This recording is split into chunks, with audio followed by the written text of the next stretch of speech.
Sziasztok, üdvözlöm a kosokat, és akkor nézzük meg, hogy számotokra mit hoz ez a hónap.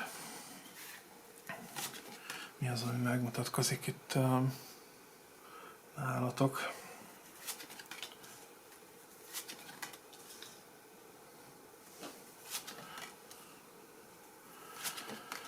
Ajajajajaj.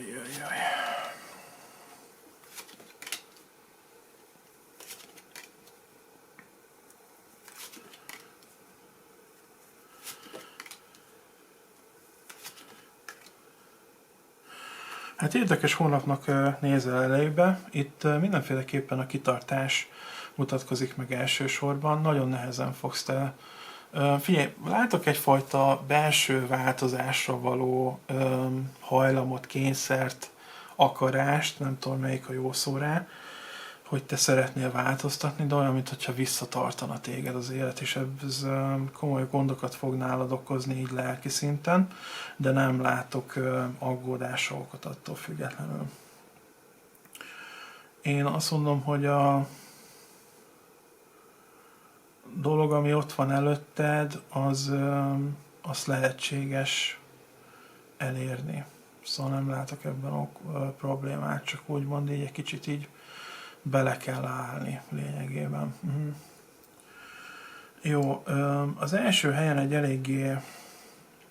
Hát figyelj, megmutatkozik egy kommunikáció közted és egy illető között. Nyilván nem tudom, hogy ez most konzultáció lesz, vagy hogy mi a fene, ez nagy kérdőjel számomra, de az a lényeg, hogy úgymond te egy olyan információt vagy dolgot fogsz kapni, ami mindenféleképpen jó számodra, amire úgymond már vársz, vagy vágysz.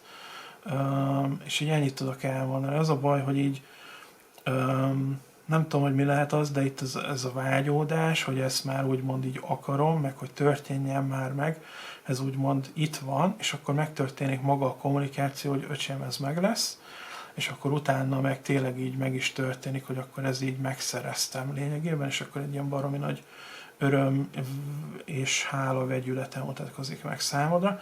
Szóval valami összejön, de nem tudom, hogy mi az, amire vágysz. Így ennyi.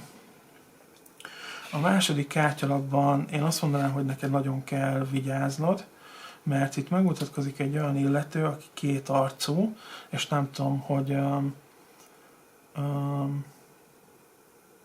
Hát figyelj, igazság szerint egy kétarcú illető mutatkozik meg, aki a te irányodba fog nyitni, vagy már nyitott, ezt nem tudom.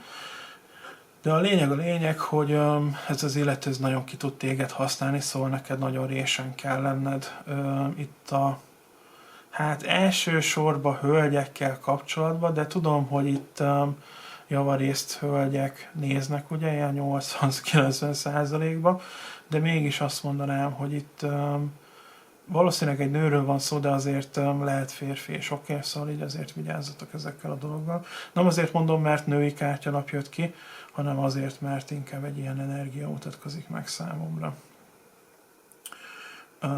Szóval így ez az illető képes titeket kihasználni, és ugyanakkor ugye a főlapban is az mutatkozik meg, hogy van egy illető, aki titeket hátra tart. Na most ez lehet, hogy tudatos, de lehet, hogy tudatalatti energia leszívásként is mutatkozhat meg, szóval így mindenféleképpen résen kell lenni. Okés. Hát a harmadik helyen ott sajnos egy negatív állapot mutatkozik meg. Nem tudom, hogy így az az érdekes, hogy itt kutatsz te valami után, valamit te keresel, és negatív csalódottság fog érni az információban. Szóval valami olyanra találsz rá, ami nem jó információ. Nem azt mondom, hogy rossz az információ, hanem hogy maga az információ negatívat jelent. Hogy a megoldás, az, hogy keresed a 2/2-nek a válaszát, ugye nyilván az van előtted, hogy akkor 2/2, hát az egyértelműen 4. De itt a kártyalap azt mondja, hogy hát nem, ez viszont 5. És akkor te meg csak ott fogsz kamilázni, hogy hát ez hogyan lehet. Ez egy ilyen baromi nagy mély csalódás mutatkozik meg itt az információval kapcsolatban. Meg hát nem lesz megdöbbenés, inkább csak csalódottság, hogy basszus, rossz úton jártam. Így ennyi. A negyedik helyen, hát megint csak itt a illetők kell vigyázni. Nem tudom miért, itt az egyik illetőnek a felbukkanása az neked mindenféleképpen nagyon negatívan fog hatni, és az a probléma, hogy ez inkább csak így a fejedben van. Szóval itt valaki próbálkozni fog nálad, keresni fog teljesen kedvesen, normálisan, még akár, hát nem mondanám azt, hogy tisztelettudóan, mert egy kicsit ilyen, hát érezhető volt, hogy van ott fejben probléma, de nem olyan nagy a probléma. Viszont ezt a közeledést te negatívan fogod megélni, és én azt mondanám, hogy egy picit ezért úgy ráz magad helyre, mert az illető nem akar tőled rosszat, hogy ne legyél bunkó vele. Nem érdemli meg, hogy bunkó legyél. Az 5. helyen pedig hát egy nagy kérdőjel mutatkozik meg bennem, ugyanis egy ajándék, akár egy nagy nyeremény, figyelj, nem ragaszkodok a nagy nyereményhez, de valami égi ajándék, nem tudom, nekem a nyeremény jutott eszembe, tök mindegy, ez csak lehet, hogy saját hülyeség. Egy ilyen fajta dolog mutatkozik meg, és az az érdekes számomra, hogy itt aztán kijött az ítélet, az igazság kártyalapja, hogy ez mégse lesz olyan jó.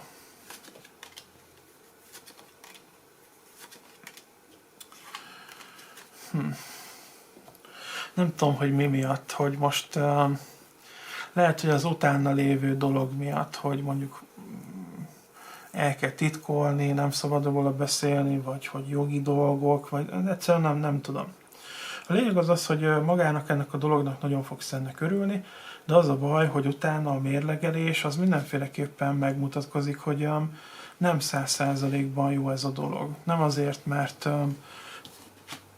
rossz lenne az ajándék, vagy ez a dolog, ami érkezik, mert ez teljesen tiszta dologként áramlik be az életedbe, hanem az mutatkozik meg, hogy egyszerűen így nem örülsz neki.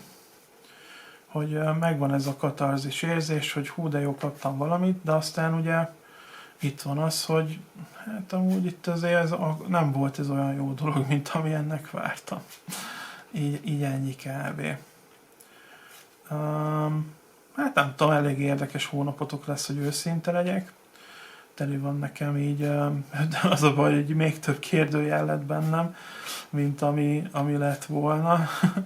Aztán így ennyi, szóval ilyen, ez olyan, hogy így, ahogy így benne lesztek, úgy jöttek rá, hogy akkor ilyen dolgok vannak, de valamiért itt a kártya, vagy a túlvilági nem akart nektek ilyen nagy információkat átadni valamiért, de hát eléggé fura, úgy látszik, hogy itt ez egy ilyen küzdelmes hónap lesz így, hát a főlap alapján legalábbis biztosan. Hogy ugye, hogy elérjétek a célotokat. Na jó van, ennyi lett volna. Nagyon szépen köszönöm, hogy megnéztétek. Találkozunk majd legközelebb, és köszönöm még egyszer, sziasztok!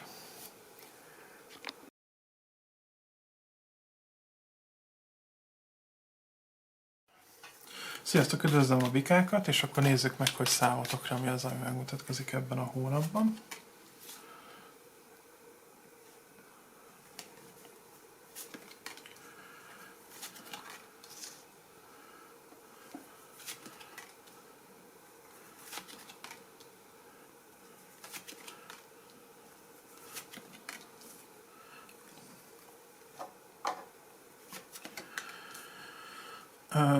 Hát figyelj, én azt mondanám, hogy itt próbálkozás mindenféleképpen lesz, de nem értem, hogy hogyan és miért. Szóval inkább egy ilyen fajta, hát figyelj, nem tudom eldönteni, hogy ez most vergődés, most nem rosszból mondom, de nem tudom eldönteni, hogy ez most ilyen vergődés, vagy egyszerűen csak szeretnél kijutni úgymond a negatívból, vagy hogy mi ez az egész, ez fogalmam sincs, hogy őszinte legyek, de hát egy ilyen nagyon vegyes, fura energia mutatkozik meg a főlapban. Az első helyen ott azt mondanám, hogy itt párkapcsolatban van nagyon nagy nehézség. Próbálsz te úgymond stabil lenni, kijönni ebből az... Hát én azt mondanám, hogy várod, hogy megoldódjon körülötted a helyzet, de összességében ez nem lesz jobb. Szóval ez már úgymond el van könyvelve, hogy ez így most egyelőre ennyi. Itt nem lesz nagy változás a párkapcsolat területén. Lehet itt még várni itt hónapokat, meg ilyesmi, de azért hozzáteszem, hogy ugye ez nem egy személyre szabott kivetés, hanem ez egy általános dolgok videó. Szóval a párkapcsolat az gatya. Az ebben a hónapban ne várjatok megváltást, mert egyszerűen itt rossz, és hát nem merem kijelenteni, de rosszabb is lesz. Szóval itt ugye ti próbáltuk stabilan benne lenni a kapcsolatba, stabilak lenni, próbáltok stabil maradni, meg minimális energiát belevinni esetleg, de itt csak kiveszik a másik fél az csak kiveszi belőle az energiát, és ebben a hónapban ez mindenféleképpen gatya. Figyelj, ha friss a kapcsolat, akkor nem is gondolkoznék rajta, hogy őszinte legyek. De akiknek mondjuk hosszabb távon, ott nem tudom, az már más tészta, más kérdés. A második helyen egy lehetőség mutatkozik meg számodra, amiben mindenféleképpen bele fogsz vágni. Az az érdekes nekem, hogy itt ilyen túlvilági sugallat mutatkozik meg ebben a sztoriban. Nem tudom, hogy most így mennyire fogtok erre odafigyelni, vagy hogy mi ez a dolog, de mindenféleképpen egy ilyen sorszerűség, egy ilyen vezettetés fogja ezt az egészet végigvinni. Egy ilyen misztikum, hogy olyan, mintha követnétek úgymond a megérzéseket, vagy a jeleket esetleg, és az így megindít titeket egy úton, és ilyen tök izgalmas lesz, meg szép, meg jó, meg stb. És így ennyi kb.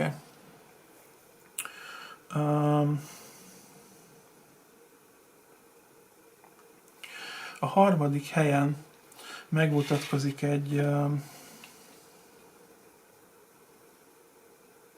hát figyelj, egy pozitív időtöltés. Szóval az a baj, hogy itt a legelején ugye megmutatkozott az, hogy ott van ez a negativitás, ez a mély negativitás, ez a lehúzás párkapcsolatilag, viszont itt a következő 2-3 kártyalap az meg mindenféleképpen az előre menetelt mutatja, hogy te azért hajtod a szekeret, hogy akkor változtatni, előre haladni az életben, stb. És itt már harmadik helyen ugye az mutatkozik meg, hogy lényegében összejön neked egy ilyen olyan társas találkozó, hát szerintem több emberrel valami összejövetel, ami aztán hát úgymond kirúgsz a hámból, és mindenféleképpen jó dologként mutatkozik meg ez számodra.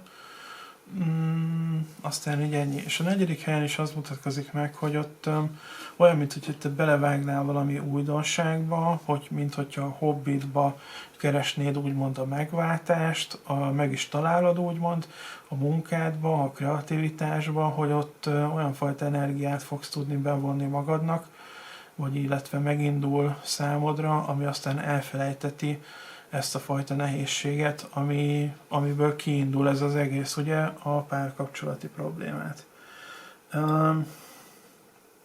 Aztán itt jön a végén a kegyelemdöfés, hogy te úgymond így szeretnéd építeni az életedet, de visszatérsz a jelenbe. Hogy ugye elindult szépen így a vetésed, és itt az utolsó kártyalap mutatja, hogy hát jó, ez szép, minden tök jó, de ugye van egy párkapcsolatod, és így vissza is kerülsz úgymond a körforgásnak a legelejére, hogy így te így szépen haladsz előre, építed az életedet, és akkor a nap végén mégiscsak, amikor álomra hajtanád a fejedet, akkor így rájössz, hogy valaki ott van, aki téged nagyon lehúz energetikailag. Nem ragaszkodok hozzá, azt félre ne értsétek, hogy mindannyiatoknak lenne párkapcsolata. Itt egy olyan illető mutatkozik meg, aki megkecsesíti az életedet. Én elsősorban párkapcsolatra mondanám, mert ugye maga a kártyalap jelentése miatt, de nyilván lehet családtag, barát, hát közeli barát, főnök, munkahelyi dolog, ami aztán ugye ezt a negativitást, ezt így stb. Így újra elhozza számodra. Szóval a ciklikusság, hát a barátot mondjuk el lehet kerülni, szóval inkább ilyen munkahelyi dolognak mondanám ezt az illetőt, vagy pedig párkapcsolat, illetve családtag, akit gyakran látogatsz. Hogy itt a legvégén te hiába építed az életedet, ez mindenféleképpen ez az állapot, ez így vissza fog jönni. Az az érdekes számomra,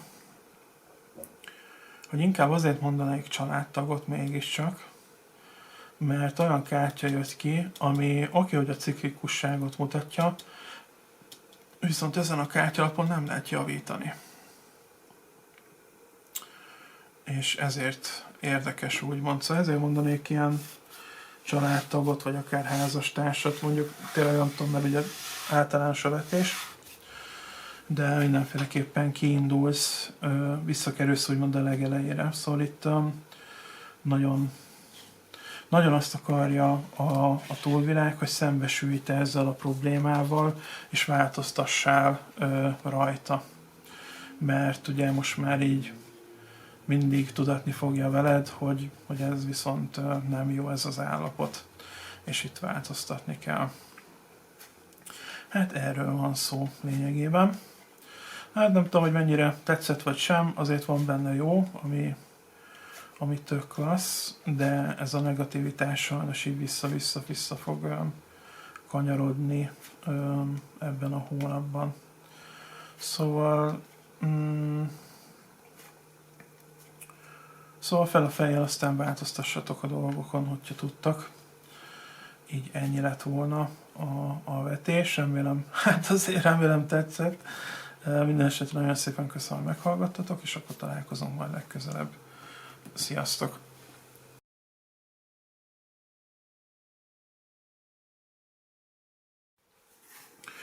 Sziasztok, üdvözlöm a ikreket! És akkor nézzük meg, hogy számotokra mi az, ami megmutatkozik ebben a hónapban.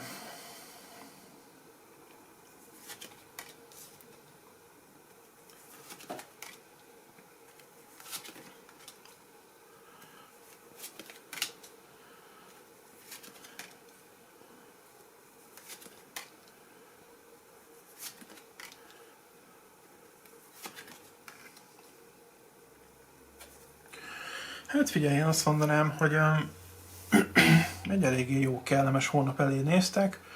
Itt igazság szerint így közelebb kerültek a célotokhoz. Nem tudom, hogy milyen célotok van így attól függetlenül, de itt összességében egy eredményes, jó hónap mutatkozik meg. Kicsit pörgős és mozgósnak néz ki, de attól függetlenül jó lapok vannak itt.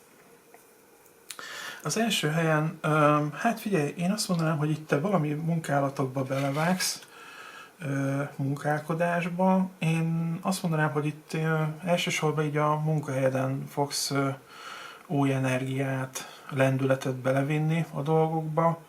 Nyilván ez eredményt is fog hozni számodra, és így ennyiszor így ahhoz képest, hogy ilyen... Figyelj, igazság szerint most nem ragaszkodok a munkahelyhez, lehet, hogy így a környezetedet, az otthonodat fogod mondjuk csinosítani, fellendíteni, ilyesmi. Kicsit felújítani akár. Mindenféleképpen egy ilyen belső térbeli változást fogsz kezdeményezni. A második helyen viszont utazás mutatkozik meg számomra. Nem egy ilyen rendszeres utazásra kell gondolni, hanem nyilván egy új, még egyelőre. Jó, figyelj, persze tök mindegy. Egy új, olyan, mint hogyha már lenne elképzelésed, hogy mondjuk mi az, amit te szeretnél, vagy hogy hova akarnál menni, és akkor ez most így cselekvésbe fog átmenni végül is lényegében. Az érdekes, hogy most nem egy ilyen, mit én hétvégén elmegyünk Párizsba kávézni való dolog mutatkozik meg nyilván, hanem egy ilyen, mondjuk országon belül, szóval nem egy ilyen nagy utazás, de hogy így mégiscsak tervezni kell, hogy akkor ez összejöjjön. Nem tudom azt, hogy most te vársz valakit, vagy hogy te mész valakihez, az nekem kérdőjel, de itt az utazás, a várakozás az mindenféleképpen megmutatkozik, hogy itt várod, hogy befusson, vagy kifusson a hajó.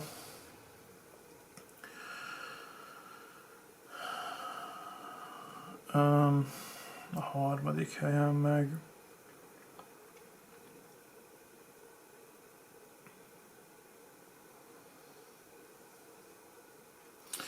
A harmadik helyen meg, hát figyelj, én azt mondanám, hogy itt nagyon nagy elégedettség mutatkozik meg.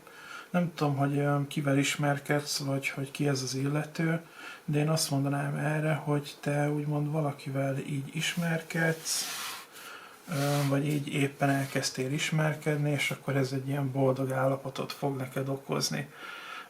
Itt mindenféleképpen lesz további kommunikáció. Én azt mondanám, hogy nem kell itt nagyon hajtani a szekeret, majd szépen lassan ez fog alakulni, de egy ilyen oda-vissza dolog az mindenféleképpen legyen benne. Erre szerintem figyelni kell így a lapok alapján, de elégedettség biztos, hogy lesz benne. Szóval itt a boldogság, meg a türelem, stb. A jó kommunikáció megmutatkozik a harmadik helyen. A negyedik helyen pedig ott valami olyan információ fog megtalálni téged, vagy akár, hát, hogy ez most információ, valószínűleg információ. Na figyelj, nem tudom, hogy téged mi a fene fog megtalálni, hogy őszinte legyek, de az a lényeg, hogy valami olyasmi dolog üti a markodat, nem feltétlenül fizikális dologra gondolok, akár információról is lehet szó, ami téged mindenféleképpen egy jobb munkás, szakember szerepébe fog rakni. Most lehet, hogy mondjuk előadó művész vagy ilyesmi, de akkor is azt mondom, hogy ugye nyilván itt munkahellyel kapcsolatos dolog, rivaldafény mutatkozik meg számodra, szóval így érdemes mondjuk tiktokozni, vagy megjelenni a social médián, mert nagy megtekintéseket lehet kicsikarni, vagy nem is tudom, hogy mi a jó szó erre, kapni. Így ennyi. Hát figyelj, az 5. helyen meg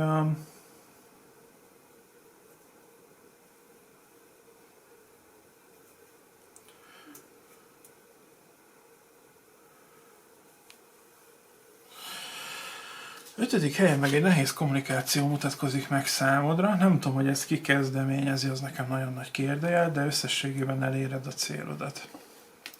Ez mutatkozik meg. Na most nem hiszem, hogy te mondjuk kihasználnál valakit, félre ne értsd, csak ugye maga a kártyalap az lehet egy ilyen sejtelmes dologra utaló indítatás. Én ezt nem tartom, attól függetlenül, mert így eléggé pozitív végeredmény van, szóval itt én valamiféle negatív kis ködösséggel te úgymond így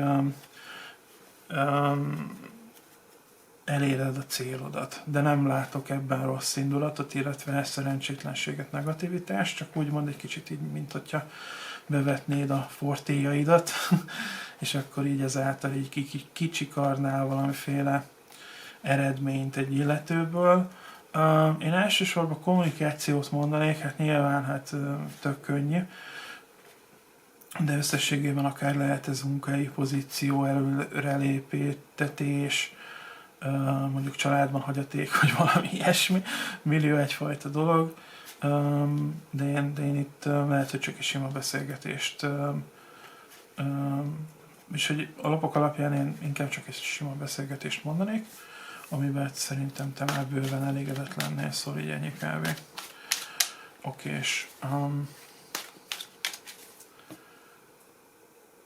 nem tudok többet mondani, így ennyi volt. Olyan kicsit olyan ilyen, nem is tudom, ilyen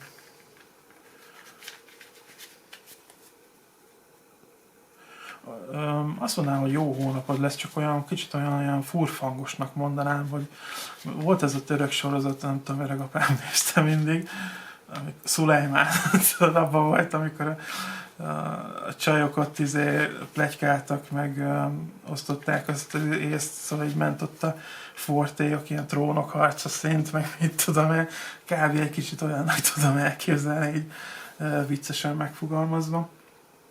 Most Nem azt mondom, hogy olyan negatív lenne a indítatásod, félre ne és, csak hogy ez jutott róla eszembe, hogy ott ment ott a kavarás, hogy minden jó legyen, meg hogy mit tudom én, viszont ilyen viccesen fogalmazva nyilván az jutott eszembe. De attól függetlenül nem látok ilyen sejtelmes dolgokat ebbe. Na jó van, köszönöm, hogy megnéztétek, remélem azért tetszett és érthető volt. Sok sikert kívánok. Igen, ilyen bocsánat, csak így annyi, hogy ilyen nem látok ilyen nagy előrelépéseket, meg ilyesmit, hanem inkább ez a pozíciómat megerősítem a kommunikációval, ez mutatkozik meg számotokra. Szóval így ez az, ami olyan nem furcsa, nem érdekes, csak úgy ez mutatkozik meg ebben a hónapban, hogy ilyen nincs ilyen lelki, meg mit tudom én mi, hanem hogy úgymond így csavarjátok a dolgokat, hogy elérjétek a célotokat, lényegében ez mutatkozik meg. Na jó van, nagyon szépen köszönöm, hogy megnéztétek még egyszer, és akkor köszönöm szépen, és akkor sziasztok!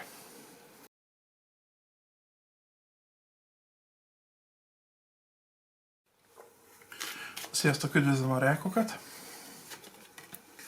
És akkor nézzük meg a számotokra, mi az, ami megmutatkozik.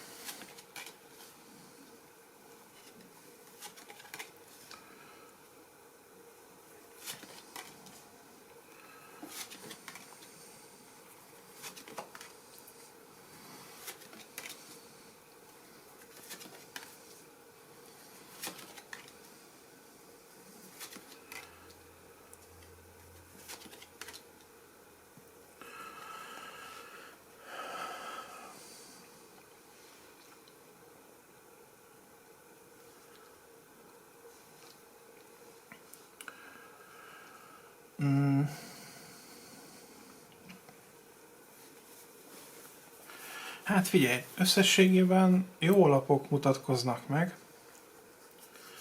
de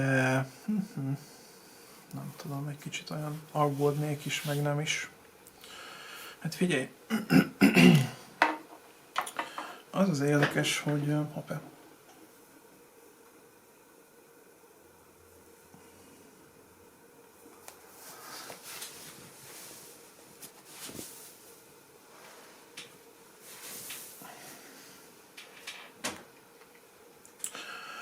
Az érdekes, hogy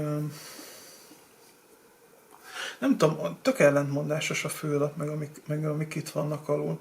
A főlap alapján olyan, mintha nektek egy ilyen végítéletre kéne készülni, hogy mintha ilyen azt mondaná a főlap, hogy vigyázz magadra, de rossz értelemben, hogy figyelnek téged.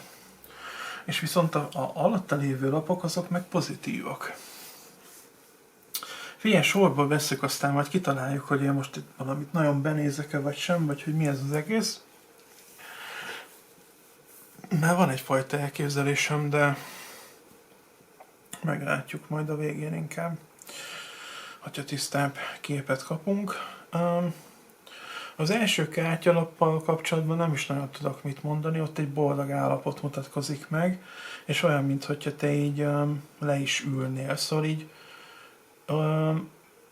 ja, hát mégis így meg is magyaráztam, jó.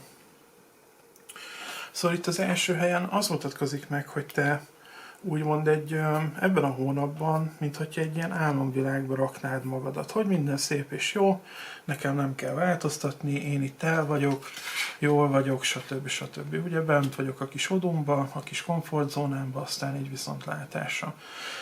És ugye ezt mutatja a fő kártyalap, ezért húztam fel a szemöldökemet, mert ugye az meg azt mutatja, hogy itt igenis így le lesz verve a gonosz körülötted, de az a baj, hogy a álomvilágba ringattad magadat, legalábbis így behúzottál a kis odudba, és ez az, amit így nem akar a túlvilág, ugye, hát a rákoknak is egy nehéz sorsuk van nyilván, de maga a lapokat elnézve viszont tök pozitív változások mutatkoznak meg számodra, és És ugye nyilván most, hogyha megkapsz egy ilyen főlapot, akkor arra gondolsz, hogy negativitás, hogy kicsit fájdalom, gyötrelem, vagy stb. Fog megmutatkozni, de hát ugye a túlvilág az, hát tetszik vagy nem, az kibaszik velünk, vagy így, vagy úgy, és pozitívan is ki lehet tolni az illetővel, és hogyha te úgymond így pozitívan ülsz ott a kicsi odudba, akkor apukám, vagy anyukám, akkor pozitívan fogunk veled kitolni. Szóval így egy ilyen tök vicces a szitu. És azért nem értettem elsősorban, hogy mi lehet. De hát ugye, hogyha sok jó lehetőség jön, akkor nyilván majd belevágsz valamelyikbe, aztán az majd kiránt téged onnan. Szóval így vicces. Kicsit csalafinta, úgymond a túlvilág ezzel a dologgal, de most nem kell nyilván így negatívat látni bele, hogy akkor most így a jót is eltoljuk magunktól, szóval ez így már értelmetlen lenne tényleg, de mindegy. Na visszatérve itt a lapjaidra, hogy ugye itt az első ilyen az mutatkozik meg, hogy te így ülsz úgymond boldogan a kicsi világodba, ami nem rossz értelemben mondom, de úgymond te így el vagy lényegében ebben a hónapban, nem fog ilyen negatív dolog történni körülötted, ami egy aggódásra adna okot. A második kártyalapot hát egy nagyon pozitív kommunikáció, illetve kapcsolat mutatkozik meg számodra. Nem vagyok benne biztos, de azért így 90-80%-ban azt mondanám, hogy itt egy új illető fog beáramolni az életedbe, akivel aztán egy nagyon jó kommunikáció indul meg, még akár így a jövőben így várni is fogod, hogy mondjuk írjon, vagy hogy keresni fogjátok egymást, szóval így nem fog itt ez a fajta dolog megállni számotokra, szóval így megindul valami. Nem feltétlenül mondanám azt, hogy ez szerelmi dolog, de akár az is kisülhet belőle. Az érdekes, hogy ugye ez egy általános vetés, és tudom, hogy nagyon sokan párkapcsolatban vagytok, de azért mégis kiemelném azt, hogy itt a második és a negyedik kártyalap nagyon könnyen eredményezhet mondjuk kapcsolatváltást. De nem ragaszkodok hozzá, ugye, mert nem tudom senkinek se a privát sztoriát, és ugye ez egy általános vetés, szóval így ennyi. A harmadik helyen ott hát figyelj, olyan, mint hogyha rátalálnál valami információra, és annak utána járnál. Na most ugye, nem tudom, hogy ez egy könyvelési hiba, vagy pedig munkával kapcsolatos információ, ez nekem totálisan kérdőjel, vagy csak egy hülye pletyka, vagy valami. Ez nekem nem tudom mi. Valami fals információ megtalál téged, aminek te után megindulsz, és utána jársz. Hát így eléggé rögös és hosszú lesz az út, mire eljutsz úgymond a forrásához, de meg fogod találni, hogy itt mi itt a bökkenő így összességében. Nem tudom, hogy mit fog ez eredményezni, de mindegy, te most így átmész Kalambóba, szóval így NCIS, vagy mit tudom én már mik vannak. Oké. New York-i helyszínelők, nem tudom, mindegy.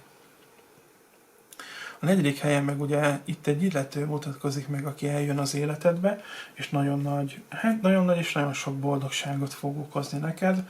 Hát figyelj, akár egy születendő gyermekhír, unoka, öcsike fog születni, vagy kistesó, vagy nem tudom, szóval így, vagy akár egy új barát, új kolléga, akivel nagyon jóban lesztek, ez nekem nagyon kérdőjel, de a lényeg, hogy itt valakivel hosszú távú pozitív kapcsolat indul meg számodra.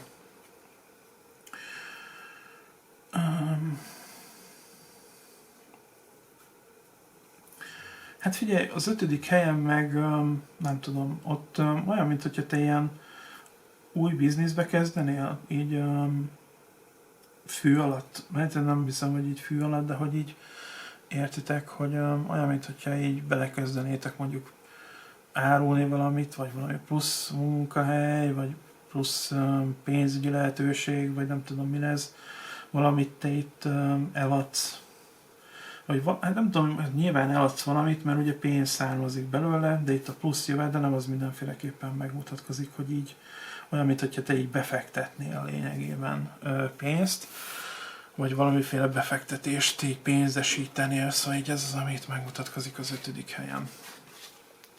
Nem számítanék nagy lóvéra, de azért örülni fogsz neki, hogy őszinte legyek. Így ennyi.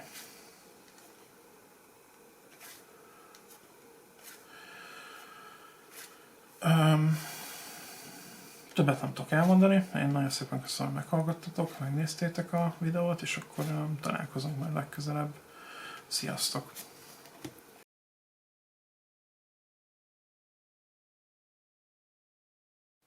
Sziasztok, üdvözlöm az oroszlánokat, és akkor nézzük meg, hogy számotokra mi az, ami megmutatkozik ebben a hónapban.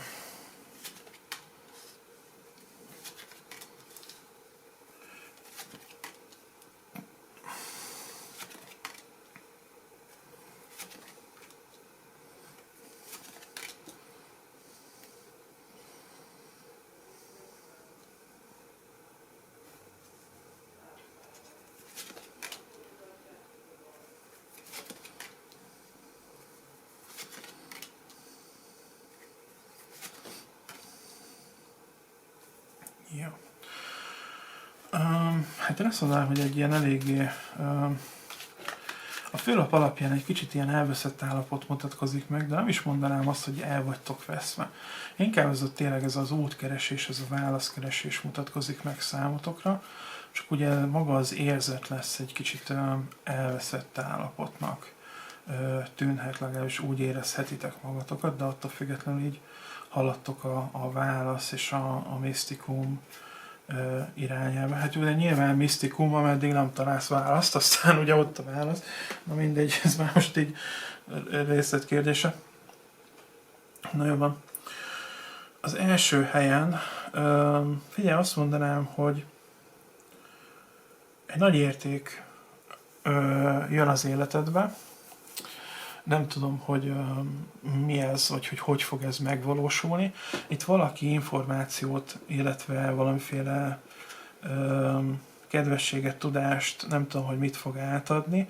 Nem hiszem, hogy erre szükséged lenne, inkább egy megerősítésnek mondanám ezt a dolgot, és aztán meg az az érdekes, hogy először így úgy fogod gondolni, és az is mutatkozik meg, hogy ez nem egy ilyen nagy átütő információ, segítség így összességében. De az az érdekes, hogy a következő kártyalap meg mégiscsak azt mutatja, hogy egy olyan nagy szerepbe fogsz te ezáltal így kerülni, nem biztos, hogy ez most így előléptetés, nem tudom, hogy kell ezt értelmezni, mert elsősorban itt lelki szinten mutatkozik meg ugye a kártya. Itt közben összetöröm a asztalt, bocsánat.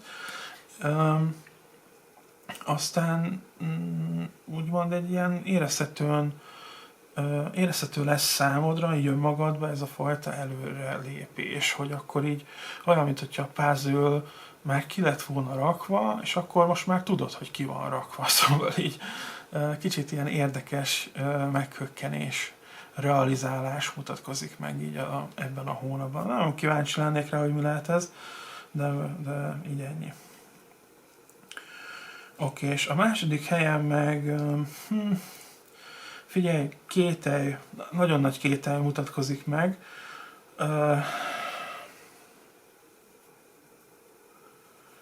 Van egyfajta elképzelésed, hogy mit akarsz az életben, hogy létrehozni, de ugye elakadás mutatkozik meg. És az itt a kételj, hogy te egyáltalán akarod ezt az elakadást túllépni, és magát ezt a dolgot felépíteni. Szóval ilyen a kételyt ezt a nehézséget vagy elakadást megkérdőjelezett, hogy egyáltalán akarom-e.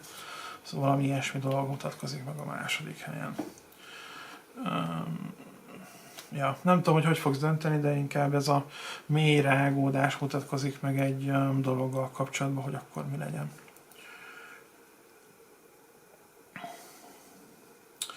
Második helyen, vagy a második faszom, bocsánat, a harmadik helyen megmutatkozik egy hát egy illető, és nagyon sok rágódás mutatkozik meg ezzel az illetővel, hogy te mondjuk kommunikálj vele, vagy hogy felekeresd, vagy hogy mi legyen ezzel az illetővel. Én azt mondanám, hogy mindenféleképpen nem is kell ezen gondolkozni. Az illető az mindenféleképpen magasabb minőségben mutatkozik meg. Hogyha valóban van egy ilyen dolgot, hogy mondjuk felkeresnél valakit, én nem haboznék, hogy őszinte legyek. Ha elutasítástól félnél, akkor sem haboznék, hogy őszinte legyek. Max megtörténik, de mindenféleképpen látok köztetek kommunikációt, szóval így nem tudom, hogy mik a céljaid, a terveid, de ne habozzál, hogy őszinte legyek, mert ketyeg az idő. És nem lesz ott véglegesen az a lehetőség, azt hozzá kell tenni. A 4. helyen pedig hát figyelj, valamiféle nehézség fog beáramolni az életedbe, amit szerintem totálisan ki fogsz védeni, és akkor utána pedig egy ilyen kicsit ilyen őrzővédő állapotba fogsz kerülni, hogy te úgymond már várod a következő csapást, a következő ostromot lényegében. Lehet, hogy mit tudom, összeveszel valakivel, és akkor már kiismerted az illetőt, hogy akkor mivel fog próbálkozni, és akkor várod, hogy akkor na hajrá, mi a következő lépésed. Az 5. helyen meg, hát az eléggé egyszerű, itt megmutatkozik egy illető, aki kommunikálni fog veled, él a te irányodba, és akkor így nem tudom, hogy most próbálkozni fog-e, mint illetőnél, hogy akkor legyen köztetek valami, vagy hogy csak barátságot akar, nem tudom, vagy úgy van vele, hogy lesz, ami lesz, fogalmam sincs. Itt valakitől a kapcsolatfelvétel mindenféleképpen megmutatkozik. Elsősorban egy régi illetőt a múltból mondanék, de nem ragaszkodok hozzá attól függetlenül. Szóval javarészt inkább egy múltbéli illetőről van szó, de összességében meg, hát nyilván ki tudja, mivel hogy egy általános vetés, de valamiféle ismerettség megmutatkozik a két ember között, én azt mondom, szóval nem hiszem, hogy egy totálisan új illető nem, de szerintem valamiféle ismerős. Jó, ennyi lett volna. Nagyon szépen köszönöm, remélem érthető volt és tetszett. Találkozunk majd legközelebb, és akkor még egyszer köszönöm, sziasztok!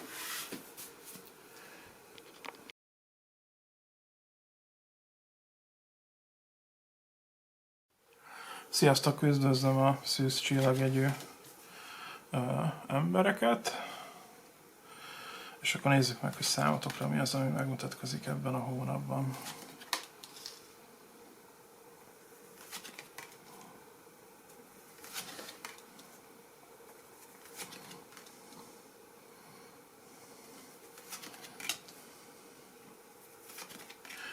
Hát összességében kicsit hasonlít a többiekére, mert itt vannak megindulások, de úgy összességében ilyen nagy megváltás nem mutatkozik meg.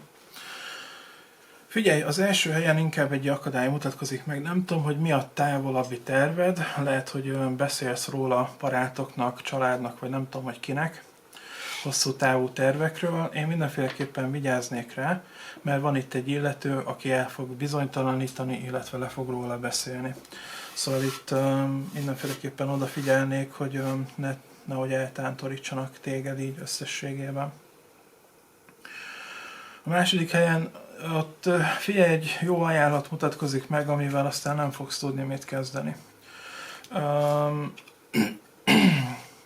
Nem tudom, hogy magának az ajánlatnak van-e ilyen időhatára, ameddig el kell dönteni, mit tudom, pár nap, vagy sürgetnek-e vele, nem tudom. A lényeg az az, hogy sokkal több fajta információra van szükséged, mint amennyit így elsőre gondolnál. Szóval én azt mondanám, hogy mindenféleképpen járj utána ennek a lehetőségnek. Nem azt mondom, hogy nem tiszta, de itt sokkal több információ van, ami alapján te majd meghozod a végső döntésedet. És nem tudom, mivel hogy általános a videó, nem tudom, hogy most ez jó-e vagy rossz-e. De mindenféleképpen járj utána, oké? A negyedik helyen meg, ha a negyedik hülye vagyok, harmadik helyen. A harmadik helyen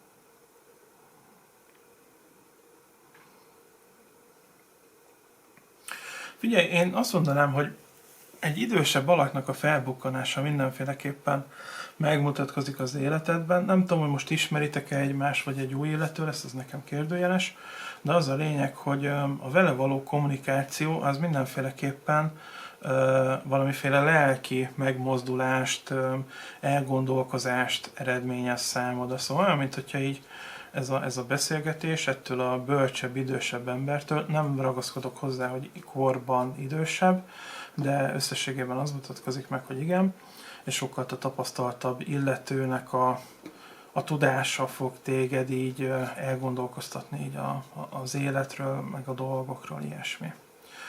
A negyedik helyen meg, figyelj, én egy újfajta munka lehetőséget mondanék számotokra, szóval itt valami nagyon beáramlik, egy munka áramlik be hozzátok lényegében. Inkább azt mondanám, hogy egy munka áramlik be, mert nem hiszem, hogy munkai ajánlatról lenne szó. Inkább egy megbízásról, megbízást mondanék, amit így elválasz, esetleg egy kis plusz extra meló, azt így ennyi. Ötödik helyen meg kiruccanás mutatkozik meg. Hát figyelj, ez a ötödik, ez nem hiszem egy ilyen új keletű dolog. Egy jó időtöltés mutatkozik meg barátokkal, vagy esetleg egy kifejezett baráttal. Utazás az mindenféleképpen lesz benne. Jó időtöltés, kellemes emlék, ennyi mutatkozik meg az ötödik helyen. Szóval ez egy ilyen laza hónapnak mutatkozik meg igazság szerint, nincsen egy ilyen tipikus március igazság szerint. Május? Faszom tudja. Nem is tudom már, hogy milyen hónap van, februárban még. Mindegy is. Szóval nem lesz egy ilyen nagy vasszizdasz igazság szerint, így ezt akarom elmakogni itt nektek. Hát minden esetre köszönöm, és remélem azért tetszett, érthető volt.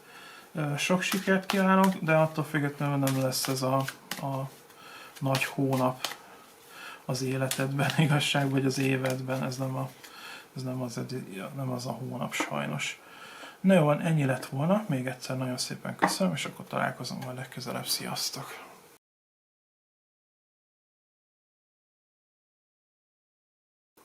Sziasztok, üdvözlöm a mérlegeket! És akkor nézzük meg, hogy számotokra, mi az, ami megmutatkozik.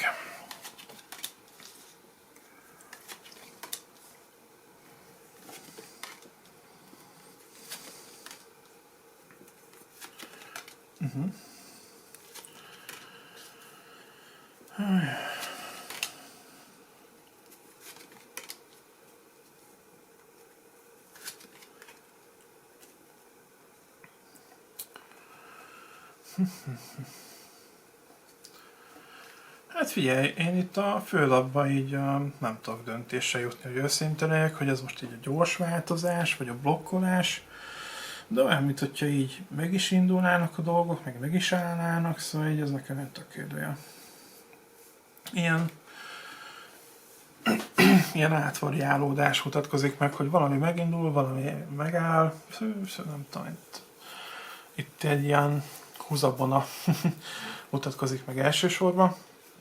Figyelj, az első helyen olyan, mintha így eléggé jól összejönne az élet, itt nagyon sok boldogság mutatkozik meg, de viszont te leszel az, aki itt elakad lényegében ebben az állapotban. Szóval így nem tudom, hogy ez a sok jó, ez miért okoz neked problémát, de neked, nem tudom, hogy miért, ugye, megint csak, de sok problémát fog okozni, hogy bekerültél úgymond a jóba. És nem tudom, hogy miért, de nem tudsz ezzel lényegében mit kezdeni. Nem tudod kezelni a helyzetet, inkább ez mutatkozik itt meg. Aztán ez miatt hát elakadásba kerülsz, de nem tudom azt, hogy ez meddig fog tartani, hogyan lesz ennek a vége, mert ugye te vagy az, aki itt ingoványos talajt formálsz ebből az egészből így magad körül. A második helyen pedig, hát figyelj, ott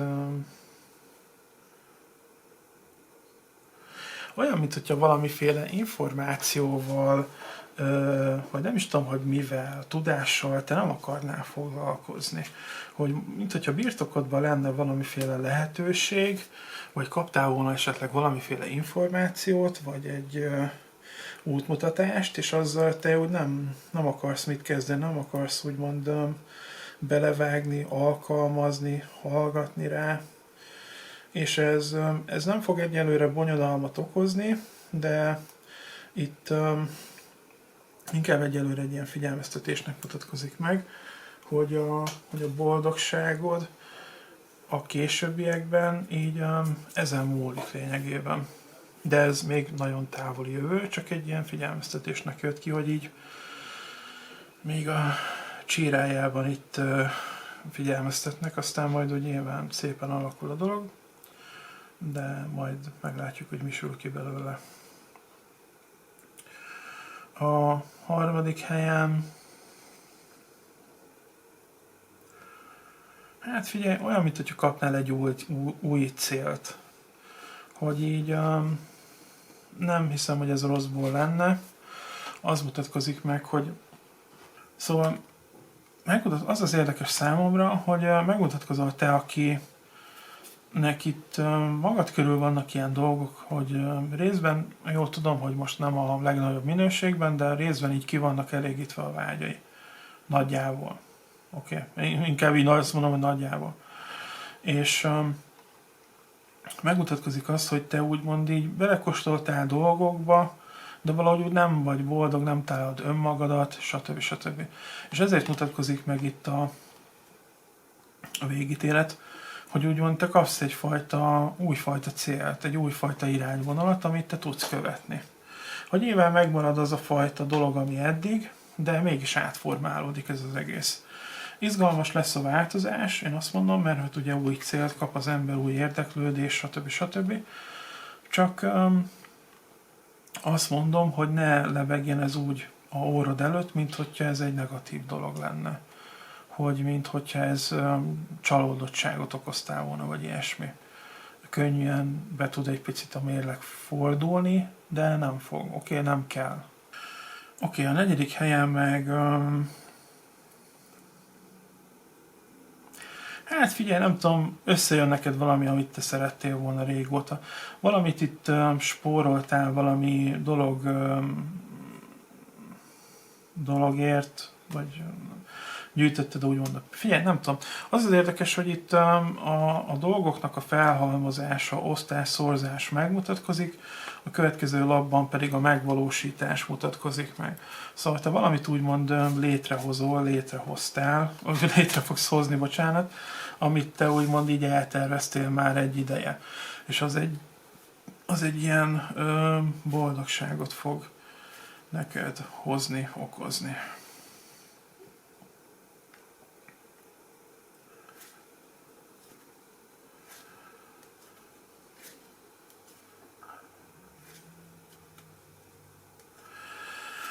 Az ötödik helyen pedig hát megmutatkozik egy ilyen, figyelj, a családi állapot, és annak a szétbombázása, szóval biztos, hogy egy nagy családi vitára kell számítani.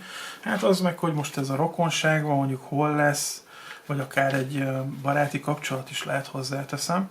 Mindenféleképpen egy olyan társaságot kell elképzelni, ahol te jól érzed magad, és ott egy ilyen összeveszés fog kirajzolódni. Hát nem kirajzolódni, hanem konkrétan megtörténik ez a fajta konfliktus.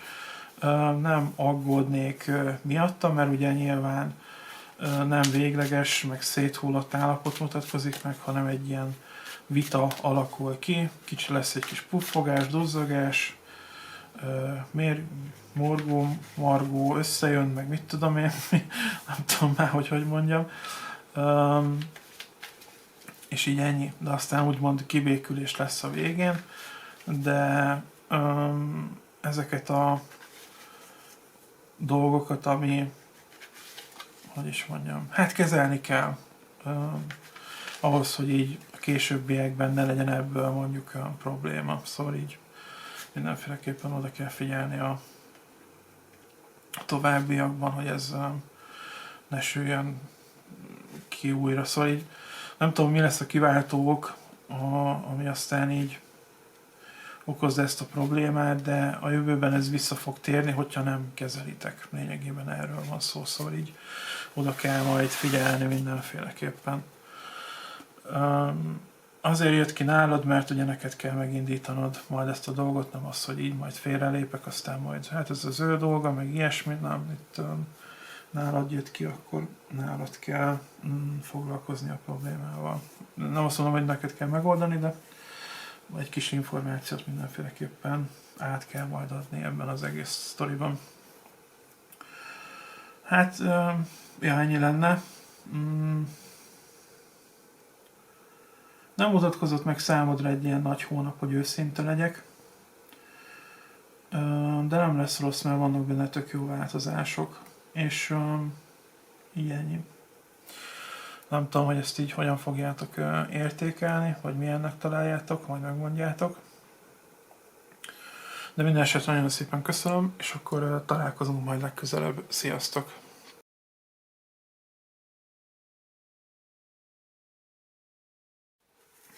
Sziasztok, üdvözlöm a skorpiókat!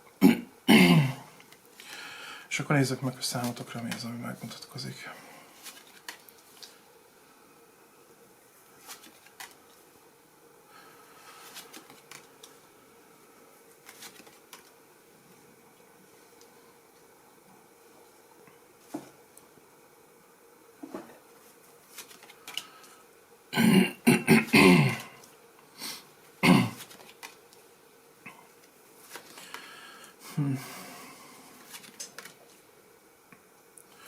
Hát figyelj, a skorpiók számára egy kicsit ilyen nyögvenyelős lesz a hónap, legalábbis van egy ilyen belső vívódás, ami megmutatkozik nálatok. Összességében azért nem aggódnék ez miatt, de nem tudom miért úgy olyan kellemetlen helyzetbe mutatkoztok meg, legalábbis ilyen állapotba. Nem tudom, hogy így mi az, ami így elszomorított titeket, de összességében nem aggódnék miatta, mert így igazság szerint jó lapok vannak itt a hónapotokban. Az első helyen, figyelj, itt felbukkan egy illető, aki így próbálkozni fog nálatok ilyen fura módon.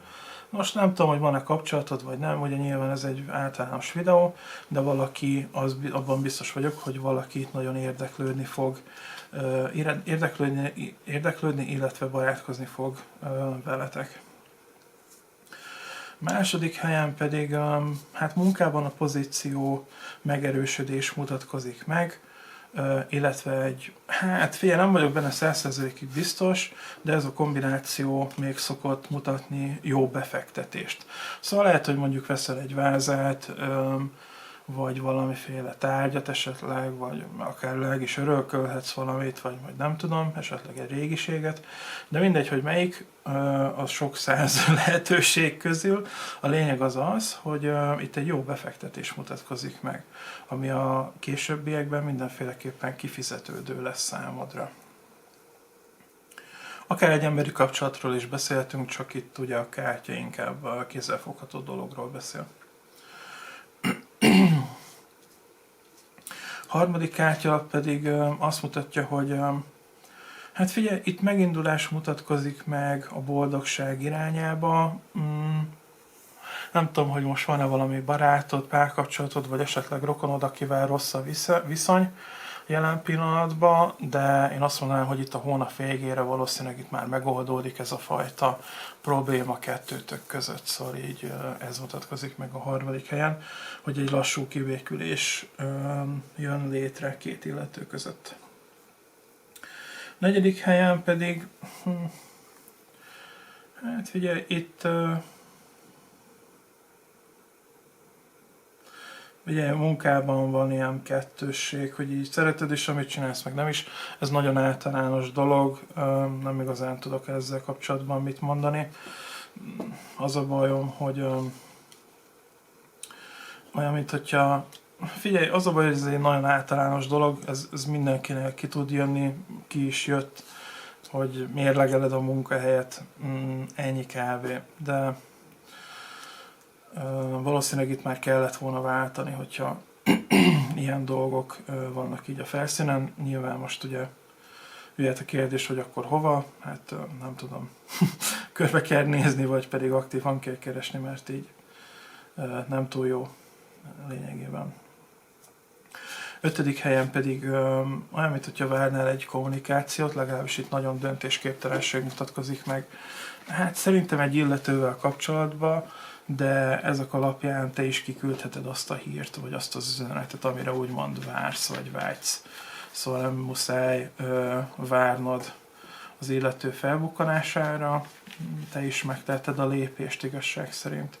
Így ez mutatkozik meg, hogy így kettőn áll a vásár. Igazság szerint ez a 5. a főlapja, hogy így oké, hogy te összességében így várod a megváltást, a hírt, de ugyanakkor a főlapja, a 5. kártyalapnak ott megmutatkozott az is, hogy te is elküldheted. Szóval ilyen kettőn áll a vásár. Lényegében így erről van szó. Nem tudom, hogy ki ez az illető, de én azt mondanám, hogy küld el az üzét, most vágjál bele, aztán csá, nem? Most nem kell itt szarozni. Na jó van. Hát igazság szerint ilyen eléggé egyszerű a hónapod, sajnos itt van egy ilyen lelki elakadás, ami megmutatkozik, és szerintem az, ami így inkább így halasztja, illetve félresöpli a lehetőségeket. Szóval inkább egy ilyen akadályoztatás mutatkozik meg a főlapban, azért ilyen szerény szerintem így a vetésetek, mert szerintem, hát viszont konkrétan több embernek is negatív volt szerintem. Szóval így ennyi. Legalábbis ilyen ez nem a nagy megindulások hónapja, hogy őszinte legyek. Jó. Hát ennyi lett volna. Minden esetre köszönöm, hogy megnéztétek. Találkozunk majd legközelebb, és akkor sziasztok!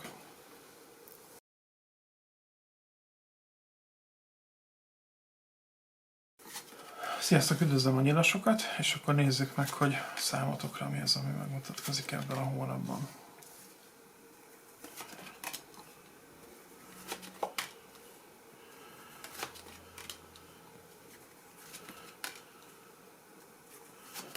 Hoppá.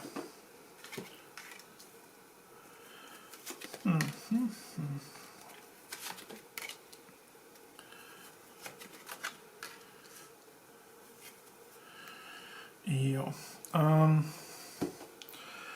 Hát figyelj, mentek előre az életbe, szerintem ez is egy vágy, hogy akkor haladjatok. Nem látok ebben semmiféle problémát, kivetni valót, ilyesmit.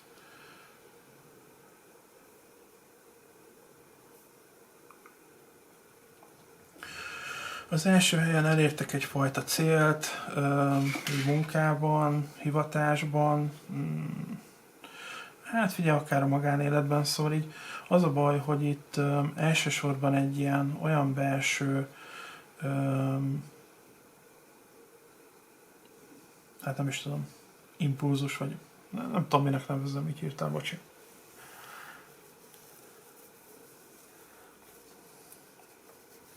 Szóval valamihez nagyon minőségileg álltok hozzá, és az fog eredményt elérni.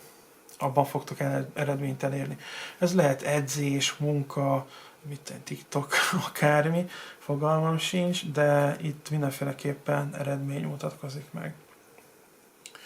Második helyen, hát igazságosság mutatkozik meg számodra, és annak köszönhetően eredményt, hát kézzelfogható dolgot fogsz kapni. Nem tudom, hogy az igazságosság mit jelent, hogy így az a baj, hogy általános a videó, ezt tudjátok nagyon jól, biztos, hogy valakinek van perje, vállóper, mit tudom én, mik vannak, büntetés, stb. Vagy kártérítés, biztosítás, vagy akár fene se tudja. A lényeg az az, hogy legyen mondjuk jogi, vagy hétköznapi, vagy akár semmilyen dolog, itt mindenféleképpen, úgymond te kapsz valamiféle az élettől valamiféle kárpótlást. Így ez mutatkozik meg. A harmadik helyen pedig hát egy utazás, egy kiruccanás mutatkozik meg számodra. Hát szerintem ilyen haverokkal elugrotok egy kávéra valami. Az az érdekes, hogy egy kicsit ilyen távolabbi hely mutatkozik most meg számodra, hogy így tervezni kell ezt az utazást, hogy akkor hogyan történjen, vagy hogy hogyan jutok el oda, inkább az mutatkozik meg, igen. A negyedik helyen pedig, hát sajnos nem látod még előre, az a baj, hogy ez így döbbenten fog téged megtalálni, de valamiféle negativitás fog itt sajnos az életedbe beáramolni. Olyan, mint hogyha nem törődtél volna valamivel, és akkor most így, hát jön a ok-okozat lényegében. Egy kicsit tartósan látom itt ezt a kellemetlenséget, de nem véglegesen és nem rossz indulatból. Olyan, mint hogyha nem törődtél volna valamivel, és akkor most így jön a hatása ennek a dolognak, így ennyi. Az ötödik helyen pedig, hát figyelj, párkapcsolat, vagy egy kapcsolatban mutatkozik meg nagyon nagy áttörés. Nem tudom, hogy ez most kivel lesz ez a dolog, hogy ki keres fel kit, ez nekem nagyon nagy kérdőjel. A lényeg az az, hogy itt valami emberi kapcsolatban neked nagyon jó, hát ez a megütöttem a jackpotot való érzés mutatkozik meg így összességében. Lehet, hogy egy békülés a jelenlegivel, vagy hogy hát mondjuk ezt annyira nem hiszem, de valamiféle nagyon nagy pozitív érzés társul egy illetőhöz. Így ennyi mutatkozik meg. Nem tudom, hogy ez most új illető, vagy régi, az már megint nem mutatkozott meg, de az biztos, hogy egy illető. Ja, na jó van, hát ennyi lett volna. Nagyon szépen köszönöm.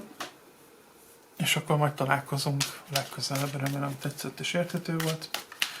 Még egyszer nagyon szépen köszönöm, és akkor sziasztok!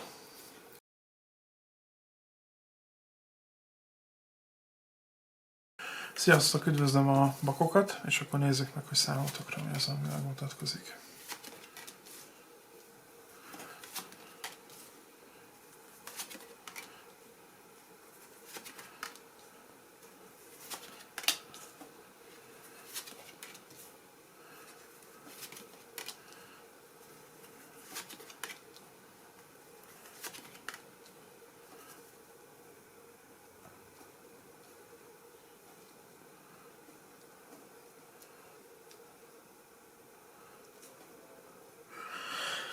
Figyelj, hát nem ez lesz az életed hónapja, de nem azt mondom, hogy ez rossz.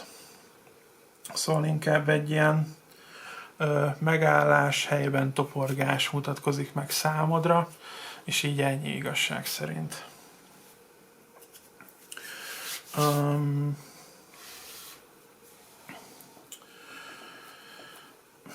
Figyelj, az első helyen ott történik egy kommunikáció, olyan, mint hogyha már így vártál volna erre, létrejön, elégedettség mutatkozik meg, így ennyi. Nem tudom, mivel kapcsolatos, de az biztos, hogy már régóta vártad. A második helyen egy nehéz állapot fog kialakulni körülötted. Nem tudom, hogy ez most betegség. Nem betegség. Nem betegség, akkor meg mi a fene? Valami olyan, mint hogyha a világot történne, de nem lesz hozzá közöd, nem lesz befolyásod, stb. Csak úgymond valami így elborzaszt, valami úgy nem tetszik neked, stb. Szóval így nem látom azt, hogy ebből negatívan jönnél ki, hogy ez egy ilyen nagy problémát okozna nálad, olyan, mint hogyha csak úgymond így egy kicsit így ki akarnád már engedni a fáradt gőzt, vagy ilyesmi, és akkor így megragadnál valamiféle negatív hírbe, aminek hatására te úgymond így a érzelmeidet egy kicsit így fel tudod szabadítani.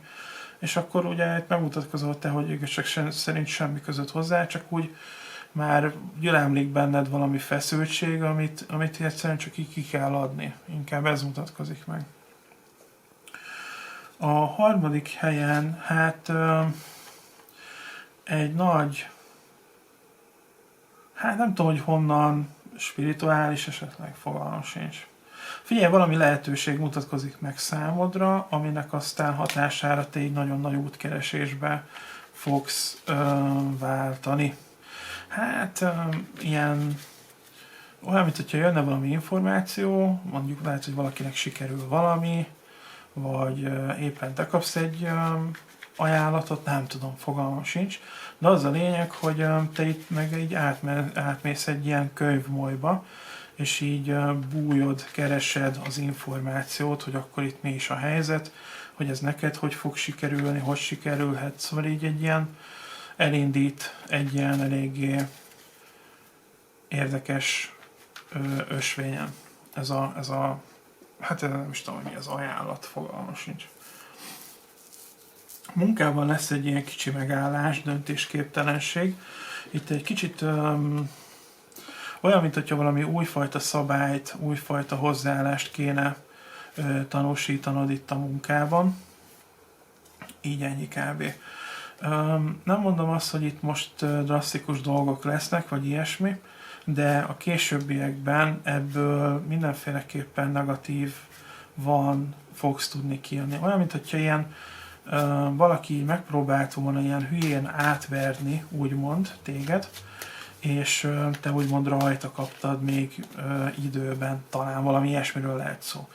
És az a lényeg az egésznek, hogy aztán ezen így elkezdesz gondolkozni, hogy akkor mi legyen, hogy legyen, meg majd én figyelni fogok rá, stb. Hozzáállást tanúsítasz, ugye, de összességében meg azt mondanám, hogy jobb lenne, hogy valamiféle szabályt lefektetni még így időben, ameddig mondjuk odafigyelsz, vagy a céget esetleg, vagy a kollégákat kell figyelmeztetni, vagy a főnököt, vagy nem tudom, szóval így mindenféleképpen oda kell figyelni erre a dologra, mert a későbbiekben vissza fog ütni, csak akkor rafináltabban. Nem pont az illető, inkább maga a módszerre gondolok. Jó.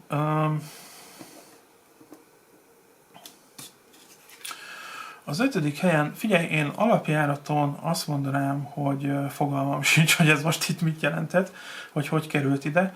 Nem hiszem, hogy ti mindannyian olyan szerepkört töltenétek be, ami egy ilyen kiemelkedő, mondjuk egy ilyen színházi szereplő, akár influencer, vagy mit tudom, minek nevezzük. De az az érdekes, hogy így megmutatkoztok, mint híresség, és hogy olyan, mint hogyha, nem is értem, mi a fene ez itt, várjatok már egy picit. Mindenféleképpen ott vagytok, mint illető. Megkevertem a paklit, hát na, hogy nem.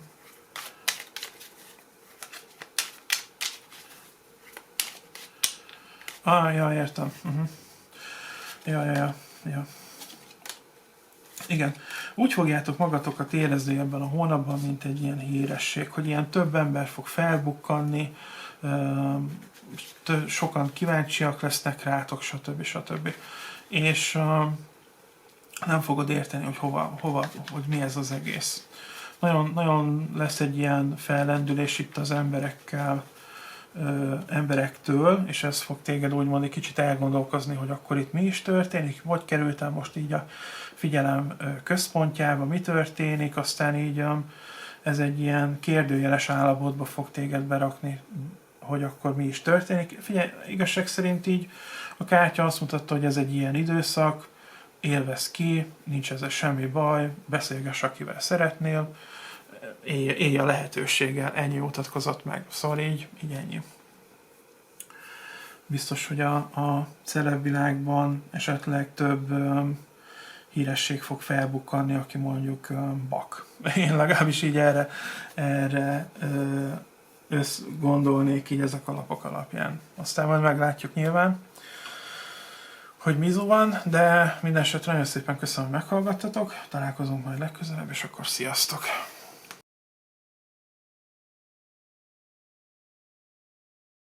Sziasztok, üdvözlöm a vízöntőket! És akkor nézzük meg, hogy ez mi a fele? És akkor nézzük meg, hogy a mai nap ebben a hónapban mi mutatkozik meg számotokra.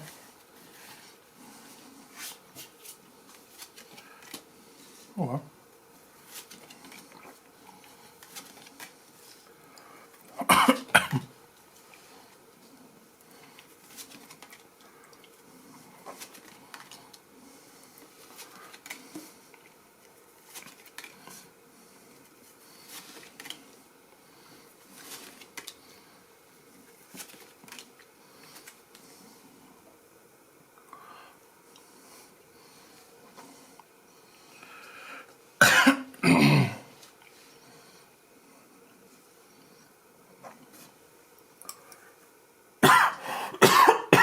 Elnézést, hogy itt kölgök.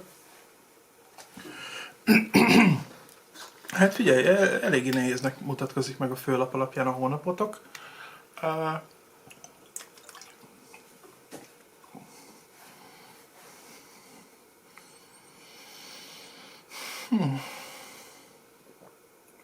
De az az igazság, hogy így a főlap alapján igen egy ilyen lelki nehézségként mutatkozik meg a hónap, de nem látom azt, hogy itt akadályok lennének.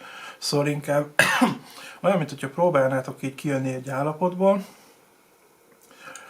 és legalábbis ugye az akarás az megmutatkozik, de igazság szerint így, amit az élet ad, az meg olyan, mint hogyha nem lenne jó. Szóval egy ilyen, hát én azt mondanám, hogy kicsit vicces a szitu, de hát nyilván ezt így megélni biztos, hogy nem az. Figyelj, az első helyen ott, nem tudom, hogy miről van szó konkrétan, az mutatkozik meg, hogy elérsz egy célt, valamit te úgymond úgy érzed, hogy teljesítesz, és akkor úgymond hát a belső siker az egy negativitásba csap át, hogy így olyan, mintha megbánnál valamit, amit te így véghez vittél lényegében. A következő kártyalapnál az mutatkozik meg, hogy valaki így a felépített dolgaidat, azokat így, hát én nem hiszem, hogy meg akarnának lopni, de azért így régylésem, mert itt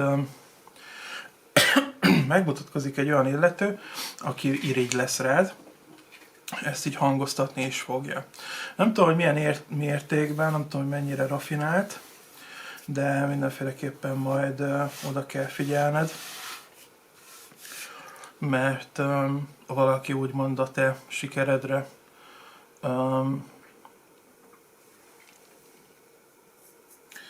hát fenni a fogát lényegében.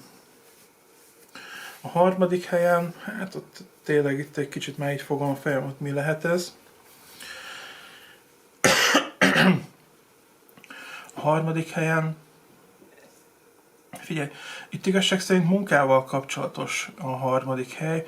Olyan, mint hogyha így meg lenne a jelenlegi munka. Figyelj, én nem tudok elmenni el mellette, hogy ez munkahelyi ajánlatot mutat.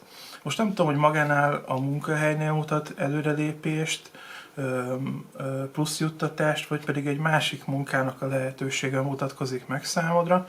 Ez nekem egy kicsit kérdőjel. Viszont itt az mindenféleképpen érezhető, hogy te nehezen fogsz váltani. Ugye itt már a főlapra is azért figyelni kell, hogy ott egy ilyen lelki nehézség mutatkozik meg így a jelennel kapcsolatban. Nehéz szó.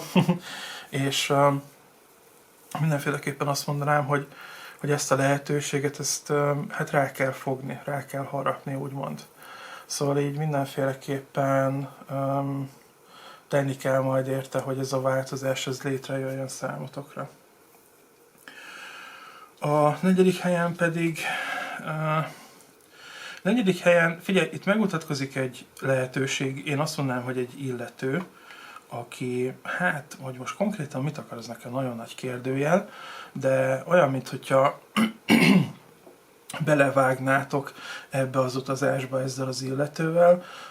Biztos, hogy egy ilyen, hát figyelj, konkrétan, hogy hány kilométer különbség van kettőtök között, az nekem nagyon kérdőjel, de olyan, mintha nyitott lennél egy ilyen fajta misztikus utazásra, egy ilyen ismerkedésre, kapcsolódásra, vagy pedig csak simán bevállalod ezt a lehetőséget, úgymond.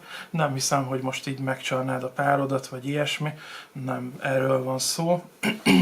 Attól függetlenül a szinglik, én azt mondanám, hogy akár párkapcsolatot is ki tudnak építeni maguknak, de itt inkább egy távolabbi illetővel való ismerkedés, illetve valami közös ügynek a kapcsán, vagy pedig közös ügybe való megmozdulás mutatkozik meg a 4. helyen.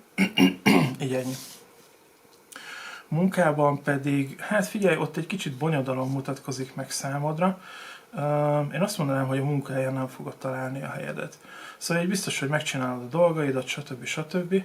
Mondjuk ez így persze tök oké, meg normális, de olyan, mintha nem találnád magadat a munkahelyen. Most mindegy, hogy most itt mondtam itt munkahelyi ajánlatot, meg ilyesmit, itt egyszerűen egy ilyen belső érzés kezd így rajtad úrrá lenni, ugye itt a főlap által is mondanám ezt a dolgot, és egy ilyen, egyszerűen nem fogod találni magadat a munkahelyen. Na most itt, mivel hogy erre úgymond oda kell figyelni tudatossággal, hogy most ti egy ilyen állapotba kerültél, nincs ezzel semmi baj, ez el fog múlni, nem kell miatta aggódni, ezen túl kell lendülni, szóval így ne hozzál. Én legalábbis a lapok alapján azt mondanám, hogy maga a munkahely eléggé stabilitást mutat számodra, szóval az miatt így nem aggódnék, de hogyha mondjuk te kifejezetten váltani szeretnél, akkor mindenféleképpen menjél nyugodtan az utadon, de elsősorban egy ilyen a negatív érzelem miatt rajzolódik ez ki, és ez miatt én kicsit azért óvnálak, úgymond a rossz döntésektől. Csak ugye az a baj, hogy most nem egy privát, hanem egy általános vetésen keresztül így kommunikálunk egymással, szóval így azért egy kicsit aggódnék ez miatt, hogy így milyen döntést hozol, vagy hogy mi állott a dolognak a hátterében, de összességében így mindenféleképpen bárhogy is alakulnak a dolgaid, az legyen benned, hogy most ilyen rosszabb hangulatban vagy, mint amiben általában szoktál lenni. Szóval így erre mindenféleképpen összpontosítsál. Így ennyi. És akkor az a problémám, hogy persze itt nézzük a dolgokat, ez mind nagyon szép és jó, de az a baj, hogyha belőled, mint ember vagy lélek, vagy nem tudom, belőled származik úgymond hát nevezzük úgy, hogy bajnak a forrása, az megváltoztatja az egész leosztást, szóval így nem tudjuk azt, hogy most így általános videóban nem tudom megmondani, de tényleg, hogy most ezt miért kaptad, miért vagy ebbe az állapotba, lehet azért, hogy elmozduljál egy jobb irányba, de lehet, hogy csak akadályként van ott, szóval így mindenkinek egy kicsit más, és azt mondanám, hogy inkább légy körültekintő, így ennyi. Jó. Minden esetre nagyon szépen köszönöm, hogy megnéztétek, meghallgattatok, és akkor majd találkozunk legközelebb. Még egyszer köszönöm, és akkor sziasztok!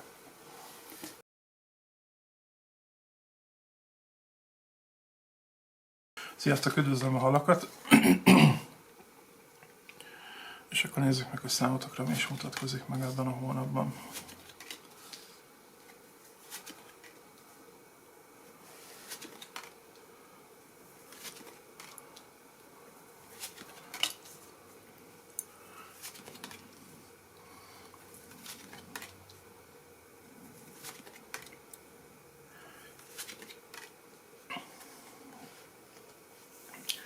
Hát figyelj, összességében az mutatkozik meg, hogy te egy eléggé nagy lelkesedéssel vágsz bele a előtted álló időszakba. De azt mondanám, hogy itt az élet meghúzza neked a határokat, szóval itt többfajta elakadás is megmutatkozik. Attól függetlenül lesz jó is, de összességében többfajta elakadás mutatkozik meg számodra ebben a hónapban. Már ezzel kezdődik is, hogy oké, hogy benned van ez a nagy lendület, hogy most akkor megindulok, de itt a kártya Az első helyen meg azt mutatja, hogy egy ilyen szívfájdalom fog téged érni rövidesen, és olyan, mint hogyha még így pluszba ennek hatására valaki beléd is rúgna, mint hogyha nem lenne elég bajod. Szóval így mindenféleképpen egy illető, hát nem tudom, hogy ki az, aki így pluszba így beléd rúg, de ott valami nem kóser. A második helyen egy múltbél, hát valamit hátrahagysz, és ezáltal érkezik egy újfajta lehetőség. Én itt a hátrahagyás alatt inkább egy illetőt mondanék, aztán ez miatt így ki is rajzolódik neked egy újfajta lehetőség. Nyilván emberi kapcsolatról beszélek, lehet, hogy így észre is veszik, vagy megtudja az illető, hogy te